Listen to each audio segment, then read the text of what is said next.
ఈ రోజుల్లో భక్తి ఒక బిజినెస్ డీల్ అయిపోయింది. దేవుడా, నన్ను నువ్వు ఆశీర్వదిస్తే చర్చికి వస్తాను, కానుకలు ఇస్తాను, లేకపోతే చర్చికి ఎంత ఇస్తానని దేవుడితో ఒక డీల్ మాట్లాడుకుంటాం. సమస్య తొలగిపోతే నిజంగానే కానుకిస్తాం. ఇచ్చి దేవుడితో మన పని అయిపోయింది అని దులిపేసుకుని మళ్ళీ ఇంకో సమస్య వచ్చే వరకు అసలు దేవునికి దూరంగా బ్రతుకుతాం. చర్చ్ అంటేనే తెలియకుండా బ్రతుకుతాం. ఇలాంటి భక్తి ఎలా ఉందంటే, ఒక భార్య భర్తలు ఉన్నారనుకోండి, ఏదైనా అవసరం వచ్చినప్పుడే భర్త ఇంట్లో, లేకపోతే పుట్టింట్లో ఉన్నట్టుంటుంది.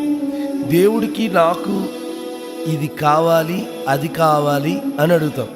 మన పిల్లలకి ఏది అవసరమో మనకు తెలీదా?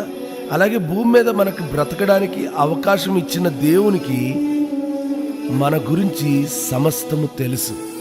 ఇర్మియా గ్రంథం 29:11 నేను మిమ్మల్ని గూర్చి ఉద్దేశించిన సంగతులు నేను ఎరుగుదును. రాబో కాలమందు మీకు నిరీక్షణ కలుగునట్లుగా అవి సమాధానకరమైన ఉద్దేశములే గాని హానికరమైనవి కావు. ఇదే యెహోవాకు. ఫెయిల్యూర్ మనకి చాలా పాఠాలు నేర్పిస్తుంది. పడిపోయాను కాబట్టి దేవుడు అసలు ఉన్నాడని కొంతమంది, నాకు ఇలా జరిగితేనే దేవుడు ఉన్నాడని కొంతమంది ఆలోచిస్తారు. కానీ దేవుని ప్రేమించే వారికి సమస్తము, అంటే కష్టాలు, ఇబ్బందులు, ఇవన్నీ కూడా మేలు కొరకే సమకూడి జరుగుతాయన్న విషయం మర్చిపోతాం. నీ జీవితంలో నువ్వు ఈరోజు అవమానంలో ఉండొచ్చు, కానీ అక్కడితో నీ జీవితం అయిపోలేదు. అవమానపడ్డ చోటే సన్మానపరచగలిగిన తండ్రి నీకున్నాడు. నువ్వు కన్నీటిలో ఉన్నావా? నీ కన్నీరు నాట్యముగా క్షణాల్లో మార్చగలిగిన వాడు మనకున్నాడు. ఆయన మనలను విడువడు, ఎడబాయడు.